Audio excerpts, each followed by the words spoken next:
مسجد عزيزية التاريخي الواقع في مدينة قونية تركيا وأحد رموزها التاريخية، كان مشهدا لتصوير فيديو مقزز حينما أخذ أحد الشباب الذين دخلوا المسجد وقت الصلاة فقام بتصوير صديقته وهي ترقص أمام أحد المصلين. ويعيد هذا التصرف إلى الواجهة النقاش حول مدى جدية القوانين في تركيا فيما يخص ردع ومعاقبة من ينتهكون حرمات رموز ودور العبادة الإسلامية.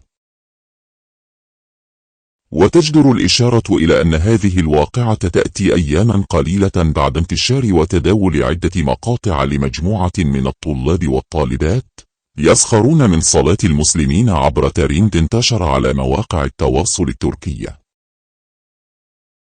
هذه التصرفات تؤكد بما لا يترك أي مجال للشك أن هؤلاء الشباب الأرعن أمن العقوبة يقينا، خصوصا وأن الشابة نشرت المقطع على حسابها على وسائل التواصل الاجتماعي مع تعليق مستفز ينم عن جرأة في تحدي القوانين المحتشمة في تركيا فيما يتعلق بازدراء الدين الإسلامي.